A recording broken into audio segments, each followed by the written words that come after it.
Welcome to the Business SOS podcast. This is Rich Sierra, president of Florida Small Business Legal Center.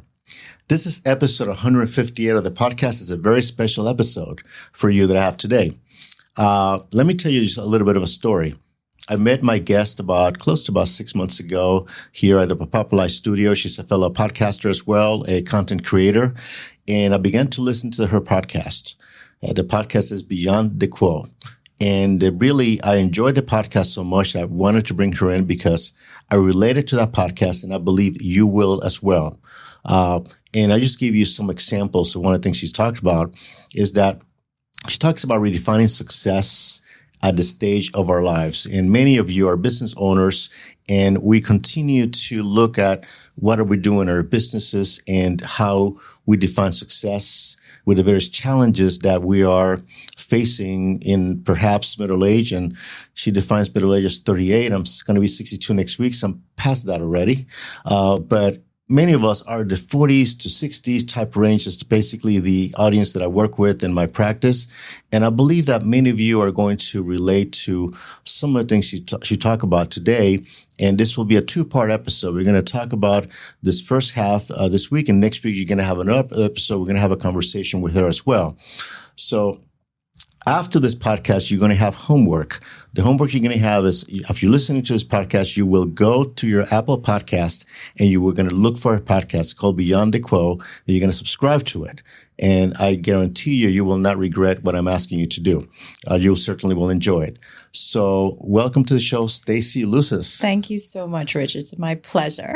And I'm very excited to finally get together. Me too. We always say hi, and yes, our recording times cross, but it's thank you for having me on, and such a great and warm welcome. I'm really looking forward to this. Yes, I'm very excited. So before we start, tell me a little more about your background. Tell our audience about your background. Yeah, so I am in full-fledged midlife. I am 48. And so a lot of people are surprised by that statistic you just dropped, that at 38, we're considered entering that phase of midlife. And for me, I'm an immigrant to America. So I was born in Trinidad and Tobago in the Caribbean. And I've always worked, right? We are hardworking overachievers, a little bit of perfectionism, climbing the corporate ladder. So I've been really blessed. I've worked at Department of Homeland Security, FEMA, IBM, Morgan Stanley. So really did a lot in my early years, I call it, my early formative career years, and experienced a big burnout. So I resigned on my own terms. I'm sure we'll talk about that a little bit more in the podcast, and decided to really figure myself out. What did I want to do? What did the next season of my life want to look like? And so that led me into writing an international best-selling novel. It led me to starting podcasting, which who knew? I would love it so much. It led me to launching two businesses, one of them executive coaching and sort of business strategy. And the other one is a global Caribbean organization for leaders of Caribbean heritage. Okay. So very, very diverse kind of last 6 years.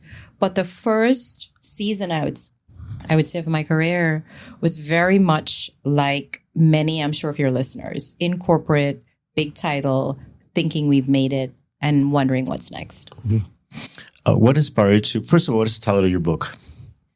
It's called, I'm like drawing a complete blank Sorry, here. I threw you a curveball here. We'll put the name of it in the thing, but it's called Women of Color, Rising Beyond. And it's a compilation with 10 authors of varied backgrounds. And all of us had like a really powerful, I want to call it an origin story, and then a crash, and then sort of a reinvention. So it's a very textured book. And it's well worth. So you interviewed everyone in the book? Well, I was one of the authors, and I met all of them. We obviously did a book tour a couple of years ago. We went to Toronto, Philly, all these places. And what surprised me the most, all of the authors in the compilation were female leaders. And men showed up at the book launches events because they were also in midlife. And while they started the journey supporting the author that they knew and read the book, resonated. A lot of the messages, a lot of the lessons resonated with them. And I found myself really touched by how many men in middle age were struggling with the same things we were struggling with, just unable to find a way to express it. Yeah. So it really was a lesson for me as I segued into executive coaching and launching my business and so forth, that I have to balance my services, who I serve, how I speak to both sexes. Okay. And it was, I wouldn't say it was surprising, Rich, but it was, we forget, because you guys have to be all macho and strong. Yeah. That this actually lands probably closer because you're unable to find ways to express yourself the way that we maybe do, right? And so it was quite a journey. The other thing that surprised me about the book was how many people with young adults, kids, who were immigrants or had come from different countries, were struggling with parenting. And then how many of us were in the sandwich generation, right? Like we're all taking care of our elders who have comorbidities. So whether it is high blood pressure combined with diabetes, combined with something else, here we are having kids later. So struggling with our own reinvention and what we want to do. And then we've got these kids who from my household grew up in a largely Caribbean household, but are Americans. Yeah. And so I'm having to bridge these gaps. And it is not theory. No, it's not. A lot of it is just real life. And the podcast for me is, to some extent, working through some of what I'm dealing with. And I try to find things that I do research and sort of think about what is going to help people like me, men and women, as we come up against these challenges. But how do we bridge and close some of those gaps, right? I agree. It's very difficult from a legal perspective. And I'll tell you a story when we get off the air later. Yeah. I don't want to bring the show down, but I'll tell you a story later. The stress also in terms of the legal profession, there's just a lot of stress, and we are almost we try to be isolated in a sense. It's a very isolating profession because you're supposed to be the smartest one. You're supposed to not ask for help. And I relate to you that I hate asking for help as well. And you mentioned that on one of your podcasts. Yeah. I mean, isolation at the top is a real thing. Yeah. We're supposed to have all the answers, not only to our employees, but also to our clients, our families. So we're like the center. So we carry a lot of weight in ourselves. And so I do relate to the pressure that men are going through. As I'm in the sandwich generation, and my mom is, elderly and she has comorbidities and she's doing well. Thank God. And then, I have my young adult sons that are launching. So that is that. And they're launching later. Yeah. Yes. I'm sure we'll talk about some of that. Yeah. They're all launching later. And we're like, geez, man, some of what they're launching at 30 or in their 30s, we had to do as elder teens or in our 20s. Yeah. Part of it is the challenges, and I know we're kind of like digressing here a little bit, is that when we got started, at least when I was able to, when I left college, I went to University of Tampa, I was able to get an apartment even with an entry-level salary, even with a roommate. I was able to get started with that. Nowadays, the financial gap is so wide that it's almost a mathematical impossibility for kids coming out of college to be able to get an apartment. Yeah, and wages haven't kept up with demand. And the number of, and the articles that I see coming through my feed is that, young adults moving back with their parents, college graduates moving back with their parents because they just cannot afford it. So there's a huge gap there of people getting started. And then what the reality is to live, especially here in South Florida, it's just impossible. It's impossible. And I grew up, I like to say I grew up in America. So I came when I was 17, but I lived in D.C., Washington, D.C. for 20 years. So my intro into America was definitely, living in D.C., so we call it the DMV, District of Columbia, Maryland, Virginia, because they're so close. It's like one state, right? But the tempo, the texture of growing up there didn't fully prepare me for South Florida living. All that to say, even there, it was easier for us to equip ourselves and fly earlier because the cost of living and the minimum wage, everything was a little bit closer to what was necessary to live in expensive areas in cities like those. But moving away from those, I'm now seeing that disparity. It's just so hard. Yeah. It's a big challenge. The podcast in itself as well. Sure. So tell me, going back to your podcast, what inspired you to start Beyond the Quo? So Beyond the Quo is just a shortened form of status quo. So it really was somebody. So I went through my whole journey of trying to figure out what I wanted to do. And I honestly, Rich, on the surface, had it all. I had the powerful job, a really great office. If I squinted enough, I could see the Capitol in Washington, D.C., 2 kids, a husband, a white picket fence, right? I had what amounted to the American dream, and something was still missing. And we'll talk about my little health crisis later on, but I heard this story, and I mean, there's a lot, but the story was the straw that broke the camel's back, which was a lot of, let me ask you a question. If you had to do surgery, major surgery, and you said, Stace, do you have a recommendation for a great surgeon? And I said, well, yeah, I know a guy. He's a 5 out of 10. What would you do? That's not good enough. Right. Or if you had a big anniversary with your wife and you were asking me for recommendations to a fantastic restaurant, and I said, this restaurant is, it's rated a 2 out of 5. Would you go? No. And a lot of us live at a 5 out of 10 life our whole lives. Interesting. Because it's not desolate, but it's not extraordinary. We're in the status quo. And I think that gap between even a 5 to an 8 or a 5 to a 9 living, that quality of life, there's so much there that we can do better.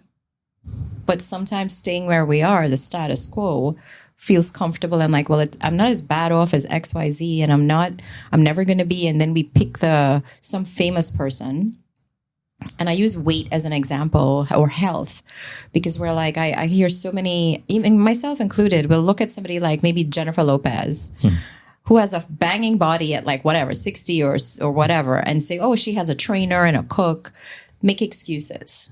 And so Beyond the Quo for me was this opportunity and this adventure for myself, but also to take people that I was meeting on this journey of how do we incrementally get beyond the status quo so we're not disrupting our lives in a crazy way, but we were definitely influencing the quality of our living to get closer to an extraordinary life. So that's really the concept of Beyond the Quo, is how do we go beyond this kind of day-to-day living? And I talk about 3 things. You mentioned one of them, which was how do I redefine success in my own terms for where I am, because it looks different for everybody, right? Yeah. The second one is how do I live authentically? And we'll talk about that because a lot of us think we are, but we're not. Kind of fudging it a little bit. Yeah. And the third one is how do I lead courageously? And you talk to business owners, and I'm sure they come to you and things are on fire. Yes. Right? And so how do I lead myself courageously first, and then my loved ones or my family closest to me? And then how do I expand that out to my businesses? Because believe it or not, we are at the helm of that ship, and our attitude and demeanor and jackassery, to be honest, will define how people serve us and serve the customers and how we grow. Yeah. And then further out, that ripple effect into the community is we don't even know. I mean, I remember, I'm sure you had a crappy boss or a crappy teacher or a crappy parent, and as the way that they spoke to you or made you feel stays with you decades later. Yes. So as leaders, we have sort of that responsibility too to take care of ourselves and be our best, right? Yeah. Yeah. And the employees, they'll follow your example. Absolutely. Our children, everybody. Yeah, everybody. Right. Yeah. You lead, I went to military school. I grew up in Puerto Rico. I mean, I was born in New York, and at 4 years old, my mom moved me to Puerto Rico. I lived there for 18 years, then 14 years. Then I moved back to the States. So I was fortunate enough to go to military school. Yeah. American Military Academy in Guaynabo. And so I was very fortunate. So a lot of my foundations came from that. I love that. From that military school. And there we talk about leading by example. Yeah. So that stayed with me. Yeah. Pretty much. That was my foundation, pretty much. For My everything early else. foundation, my first job actually was with IBM out of college. And we had a big federal government contract with DOD. So I actually worked in the Pentagon for a couple of years. And most of my career roles have been with government agencies, which were slightly military-esque. So DOD is totally military, Navy, Army, all of those things.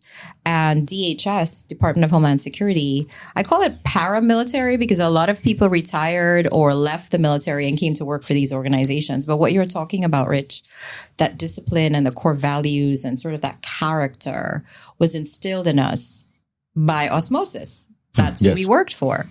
And so I find that it really did me well, but also there's the other side of that, which is it was so structured, so rigid, no room for failure. You know, we talk about the warfighter and the fact that lives are at stake. If you talk about even at FEMA or DHS, when you're protecting the homeland, there's kind of no room for error, right? Because civilian lives are kind of in the equation. Yes. So translating that into our own lives and leading a higher mission, I think, makes it easy sometimes to forget ourselves. And I think that's part of the conversation we're going to talk about is I'm sure your clients and the people in your community or even the people in your Business SOS podcast community have a higher purpose. So their jobs mean a lot to them. They're leading companies. I have a big mission. And it makes it easy to forget that we are our own mission too. Correct. Right? And so, yeah, that's part of it. Yeah. And one of the things that I learned from your podcast is managing your energy. Yeah. And I'm doing that because But it's harder than it looks, right? Yes. I recently took a vacation to France. Yeah. And I was with me and Sharon. We had a great time there. I did not realize how bad I needed a vacation then until I actually went there. Until you unplugged. And I said, oh, wow, I really needed this. I needed to leave. You can never unplug. You're an attorney. You're always checking emails here and there. But I was basically out of the country. I was able to relax. So I make sure that I don't get myself to that point of almost burnout. And it's stealthy, right? Burnout isn't a heart attack. I mean, sometimes it is. In my case, we'll talk about that a little bit. Sometimes it's a big shakeup, whether it's our health or our partner saying, you know what, you suck. I want to leave. Or your children not talking to you, right? Because you are an absent whomever. And you're like, but I gave you everything. I worked so hard to give you a house and all this stuff. And the kids are like, yeah, but you weren't there. And now so grappling with all of that, it's just hard. It's about prioritizing. I mean, that's something that I'm getting better at. Yeah. Prioritizing what is important to me and also where do I spend my time? Yeah. Yeah. Those are the things that I'm kind of focusing on. I love that. Because if you're not, and also I'm trying to, and I'm not really looking how much sleep I get to be able to be at my best. Audit. During the day. And I'm not sleeping enough, but I really want to commend you for even, on a podcast like this, you would think everybody's like gung-ho, let's talk about ROI and, like litigation and like a tough podcast. I really want to commend you for kind of going into the softer parts of this because we are the CEO of our life too. Yeah. And I think if we are not getting sleep, if we are not putting in the work for ourselves, how can we hope to do the things we will probably put here to do? Yes. On the scale that we want. Yeah. It's just not going to happen. And I see, as I do my work and I do a lot of litigation work, I see the psychological impact litigation has on my clients. Yeah. And I try to keep that balance. And in terms of should we continue? Is it the right thing for you to do? Yeah. At some point, it's not about the money anymore. Yeah. So I kind of weigh that out and I have a conversation as a listen, you're at this stage, do you really want to continue this for the next 5 years, or is it time to get out? So some people's identity sometimes maybe get wrapped up in things like that, like who I am, like somebody's questioning my worth, or they've disrespected me, or it's my reputation. And once you get invested in that fight, it's it's hard to step back and separate who you are from the thing that's happening, because you've made it about you, like the core of who you are. Yes. As much like politics sometimes, right? Yeah. And so that is where I think that's a tricky space to be in, because you're right. The psychological impact, not only on you, but the depression, the everything else. And then even if you win,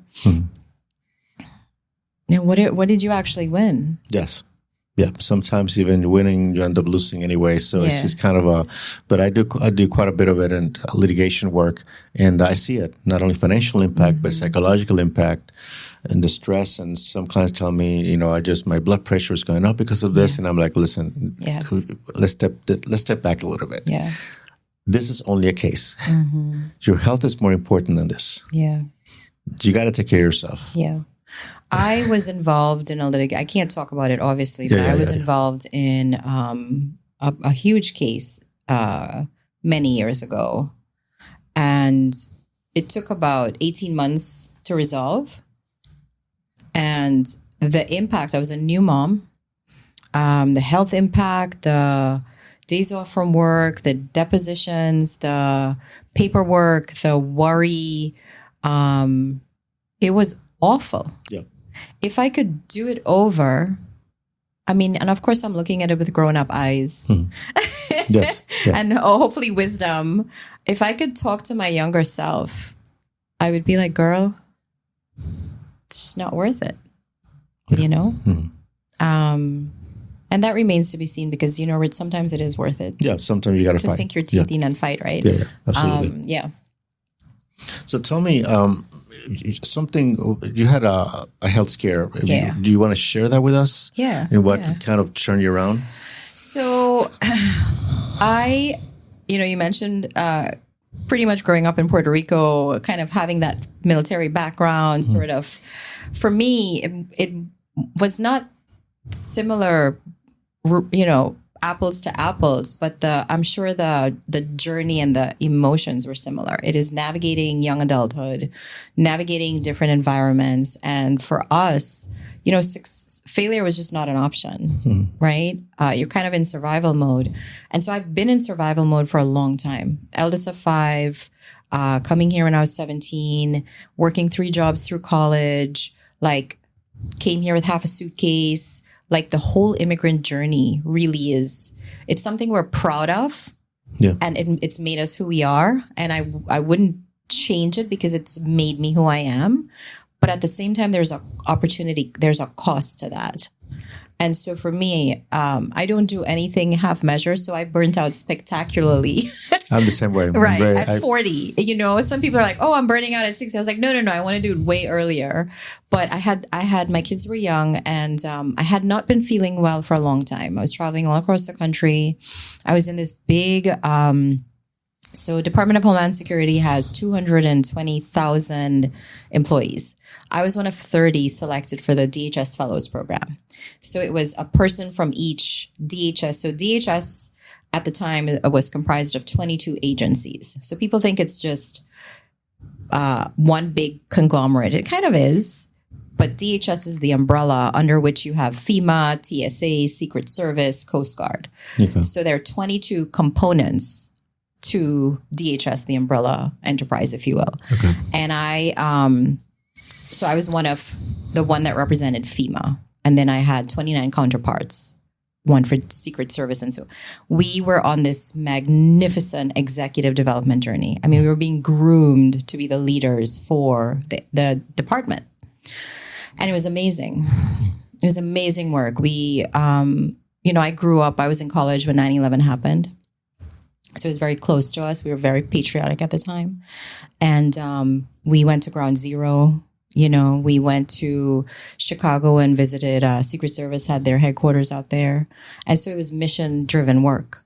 And on top of that, we had the day job. I was a young mom, right? And after the program, I wasn't feeling good. And, it's so stupid. I look back and I'm like, what? I went to the doctor. I was trying to do the right things, right? And they couldn't find anything wrong with me. And I remember feeling sick. I was running a fever. And, I still went to work and led a 40-person like strategic planning workshop. We do that. Yeah. And after the workshop, part of it was we had people at the time VTC. So they were, VTC'd in from all over the country. And when my staff hit, off the off button, I said, hey guys, I'm just going to sit here in the conference room for a little bit. You guys go ahead and, unpack and all of that stuff. And when everybody left the room, Rich, I closed the door, took the lights off and put my head down on the table. Full sweat, like I was shaking. And my boss came to look for me, Carla.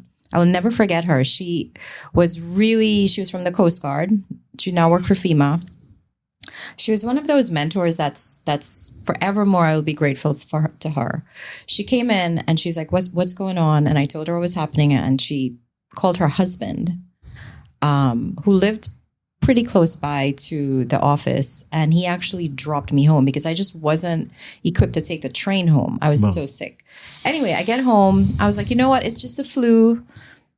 Tried to sleep it off that night. The next morning, didn't even tell my husband how bad it was. Called my sisters, 4th of July weekend. I said, Amy, I feel terrible. Like I can't even get out of bed. Can you take me to the urgent care? And so she takes me to the urgent care. It's bad, Rich, when the urgent care calls an ambulance to take you to the ER. Oh, that's bad. Yes. That's bad. Yeah. And they couldn't find out what was wrong with me. My white blood cell count was through the roof. Like I traveled quite a bit. So now they put me in quarantine and they just couldn't find out what was wrong with me. And, I'm spiritual more than religious, and I will always say that was the beginning of my whole different life. What happened was I was so sick, nobody could figure it out on their own. So they sort of started asking all the doctors to take a look at my MRI scans and all of that stuff. One of the doctors was supposed to be off that weekend. The only reason she was in the hospital was because she was touring the NICU with a visiting doctor from India. Mm. So neither of them were supposed to be there that morning. That she got the page that this woman was dying. She was in septic shock. Her systems were shutting down. Wow. And they didn't know what to do. And she figured it out. And she had not done the surgery that saved my life, but he had. He had the specialty. So they gave him a specific privilege that allowed him to sort of not do the surgery, but sort of pretty much instruct her on what to do. And that's why I'm here. Wow. That's an incredible and I flatlined twice on the table. So I literally died and came back. And so after that, man, you just change. Like your whole life, there's a before and there's an after. So for me, the wall and the rock, the mountain, whatever you will, was very dramatic. And I've told this story to hundreds of people, thousands at one point. We were streaming on this big expo. And I don't tell it to be accoladed. I tell it because use me as your worst case scenario for what burnout could be. And I've never told that story. Actually, one time I told that story and I said, I don't know anybody that had the experience I had and lives to tell about it. And then one guy was like, oh, me. And I was like, I don't ever want to see you again because you wrecked my whole speech. But my point is that it really changed the way I approach life, what was important to me, what was next. And so it's been about 12 years since that happened. But in the 12 years, I'm no longer afraid to make big moves that in the past would have scared me. And it wasn't scary, big scary. It was, what are people going to say? Mm-hmm. What about all these degrees I have? What about all this experience I have? Yeah. So that was the health scare that led to the whole second chapter. So what do you change after that? Everything for me. Mm-hmm. But what I try not to do is with my clients or my workshops or anything I do is encourage people to change everything. In my case, everything had to change. So that warranted moving to Florida because I grew up on an island. I wanted the beach, but I didn't want to move back to an island. So I was like, okay, that leaves me with Florida, North Carolina, the coastal areas, but I wanted to stay on the East Coast. So we picked Florida. So I live 17 minutes from the beach. I take every Friday off. Good for you. And when I say off, I still do stuff, but really Friday is my sacred day for myself. Yeah. everything that I did, I got a coach, a life coach and an executive coach. I actually did Tony Robbins for a year, business mastery, life mastery. Oh, I've read his books. Right. Yeah. I spent tens of thousands of dollars trying to understand how to live better. And through that, that's how I discovered, okay, the sandwich generation, Rob. How do I parent better? So I use everything that I've learned and the experiences that I had professionally to now help other people just lead better lives. And it sounds trite, but it's hard work. Mm-hmm. And I think what happens is once they are on the other side of how to adjust their life in little increments that make sense for the way that they're living and the work they do in the world, the ripple effect is crazy. Yes. It's a compounding effect. Correct. And so that's, I know metrics for somebody is like dollar figures, and it is for me too, right? We all want to live great lives. And we live in Boca Raton. It's not like it's cheap to live here. Tell me about it. But I am on clients' Christmas card lists or their birthday, when their kids are having birthdays. Well, so I'm like laughing for those of you who can't like see me, you're listening to me, but I sat with that a couple of years ago and I was like, oh my God, like I have all of these like love notes from people who literally say you've changed my life. And it's something I'm really proud of, but they changed their life is how I preface it because they have to do the work. I mean, even with you could give advice to people until the cows come home. They're the ones that have to put in the work. Correct. Yes. So turn that mirror back to yourself because I know for me, every day, I'm not sitting here on a mountain saying, oh my God, I have it figured out. I don't. Which is, I think, why my podcasts are messy and vulnerable and raw, or they resonate because all these years later, it's still messy and beautiful and scrappy, and you have to be disciplined. And some days you miss the mark completely, and it turns into a week, a month, 6 months of going back to the quo. But it's always, what are the 2 millimeter shifts to kind of get incrementally better? There's magic in that. No, thanks for sharing that story. Yeah. It's crazy, right? Yes. Well, if it wasn't because the doctor happened to be doing a tour. Yeah, I'd be dead. Yes, at the hospital. 100%. Things happen for a reason, I believe. Absolutely. And I take that very seriously in my life. And, it's made me quite relentless with how I decide things now. Who to talk to, who to consider a friend, who's a colleague, who to do business with, who my business partner is, like who my family interacts with. I think once we have these standards that reflect who we want to be in life, the quality of your life changes. And I think, people may believe in heaven and hell. I think it's right here sometimes. Right? Like how we show up and our energy and what we put out into the world. There's some days, I launched my second business about a year and a half ago. And it's a global business, which is different for me.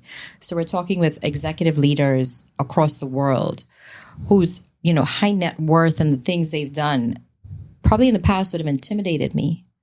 Like, what do I have to contribute to this person? And just what you're saying, there's that sense of isolation. There's that sense of not having the community they need. There's a sense of I want to do more in the world, but I don't know how to direct my funds or what foundations to support. And I think for the Caribbean diaspora, listen, I love being an American. I am an American as much as I am a Caribbean child. And I want both. Yes. And so how do I close the gap? Because I looked around and there was nobody closing that gap for me. And I decided to close it myself because, like I said, I just live differently now. And it's been the hardest thing I'm doing in my life, but also the most rewarding.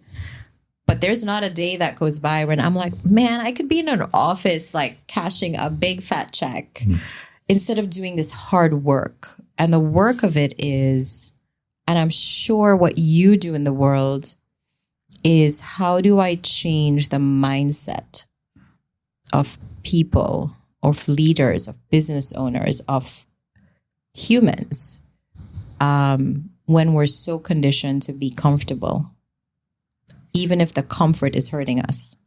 Better the devil I know. Yeah. Yeah. It's usually the case. So we have a few more minutes, but what advice you have to business owners that are, in terms of how they redefine success? I know at the end of your podcast, you have some strategies. Yeah. Anything you want to share with us before we end this segment and start the new one? I think there's three things. I mean, there's so much, right? Yeah. And please go listen to the podcast. The first thing that changed my life, and I'll use myself because I'm stubborn. So if it worked for me, it's going to work for many people, is to define what your core values are. I think if I sit with anybody off the street, anybody in a corporate boardroom, government officials, and I say, tell me what your core values are, and I give them 100 of the good ones, they will inevitably circle 60 or 80 of them because we want to be good people. Yeah. And I think if you are trying to serve different core values at the same time, some of them may actually conflict with what you want. For me, my core value is love and my family, but I was pursuing success. And the success actually almost cost me my life, which takes me away from my family and actually defeats the whole purpose of what I was trying to do. So until I got clear about my core values, and I used that one as a specific example, I had to quit my job. I had to leave Homeland Security in order to be the mother and the wife and the human that I wanted to be. So define your core values. The one, and you talked about this a little bit on vacation, is boundaries. And boundaries sounds harsh sometimes, but until you know what you will or will not tolerate in your life, you're going to set the pace for contradictions across your life, your health, your marriage, your parenting, your business. So you have to walk the talk. Yeah. And the third one is, it sounds really crazy, but I think kindness, like that's for me, because we want to be tough. We want to be taken seriously. We want to be assertive, action oriented. But I think kindness to yourself first. There are times, Rich, I'm sure you've been in meetings and you needed maybe to use the restroom hours ago and you just didn't. You just kept going. Self-neglect is not a soft thing. When you neglect ourselves and we don't have integrity with ourselves, I find it hard to believe we're going to have integrity with anything else. You're not going to be at your best if Correct. you're not taking care of yourself. So I think those would be the three things to start with. And they sound big, but they're not. It could be a glass of water. Yeah. It could be, I'm not going to have meetings during lunch. That's a boundary. I'm just going to allow everybody to freaking eat in peace. And then if I say my one top value is love or joy or freedom, what are the 5 rules I have for those? And it really changes your life. I know that sounds crazy, but No, they're not crazy. Yeah. I do have boundaries that I set up with work. When I leave the office, I'm done. yeah, I'm very disciplined about not checking my emails when I'm at home, yeah. unless I have to work or something. But in the evening, I don't check my work emails. I talk a big game with those. It is a struggle for me every day. Part of it is I need to have the mental break space of not looking at that so I can be fresh in the morning. Yeah.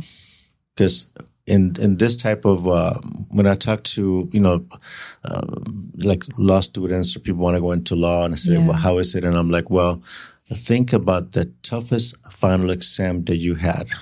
Yeah. It's like that every day. Wow. That's a great way to put it. Every single day. It's sobering. You have to be on your best game. Yeah. It's just like that every day. Yeah. So you have to be able to, like an athlete, and I, train martial arts, BJJ, and I practice that. I did BJJ for a little bit. Okay. I love it. Well, you got to go back. We'll talk about that later. Yeah. So you have to be able to rest. And if you're all continually doing this and you don't take breaks and you put 12-hour days and like I've done before, you're going to be burnt out. You're going to start making mistakes. Yeah. And those mistakes can cost somebody the case. It's a ripple effect with those mistakes. So we're not perfect, but to the very best that I can, I protect my health, and my mental health is very important. Yeah. How many decisions do you think you make a day as a human? I know, at least 500, one more. It's 30,000. Oh, wow. So, for example, you are deciding right now whether to pick up that pen or not, whether to drink water or not, right? Subconsciously. Right? So 30,000. Right. Yeah. And the big ones are about 300. Okay. And for a business leader, it's about maybe 15 a day. Mm-hmm. Can you imagine if all those 15 are coming at the end of the day? No. You can't. Correct. And so when we link some of these things to productivity, ROI, decision-making, mental acuity, the ability to collaborate, deconflict, communicate, there is a huge money implication. I'll use a business term, profit implication to being a burnt out, exhausted, chaotic leader. And a lot of us are high functioning, but internally there's a bit of chaos and a lot of contradiction. Yeah. I believe me. I know. So let me finish this segment. Yeah. Stacey, how can people find you? Yeah, you can find me the quickest ways on LinkedIn or Instagram, Stacey Luces. My website is staceyluces.com. Luces is Luces. Ironically, it means light in Spanish. Luces, yes. Yes, and after I came back from my near-death experience, my dad said, "How are you?" and so and so, and I was trying to make him laugh, man, because he had aged like 20 years in that space that I was unconscious. I can imagine. And I said, I didn't see any bright lights, Dad. I have to go look for the light, not knowing that at the time my last name literally means light. Isn't that crazy? Yes. Yeah. So yeah, Stacey Luces. Okay. And the name of the podcast? Beyond the Quo, Quo. And the podcast is available in Apple Podcast, Spotify, wherever you see your shows. Yeah. As I close the show, remember, Business OS, 8 common legal mistakes business owners make and not avoid them. I think it's the camera. Available on Amazon, Barnes & Noble. You can ask for any local bookstores as well. If you want to reach us, my website is floridasmallbusinesslegalcenter.com. If you want to watch this video, this podcast via YouTube, we're youtube.com/@RichardSierra. Until next week, this is Rich Sierra, President of Florida Small Business Legal Center. Remember that my goal is to help you succeed. And thank you again, Stacey. Thank you so much.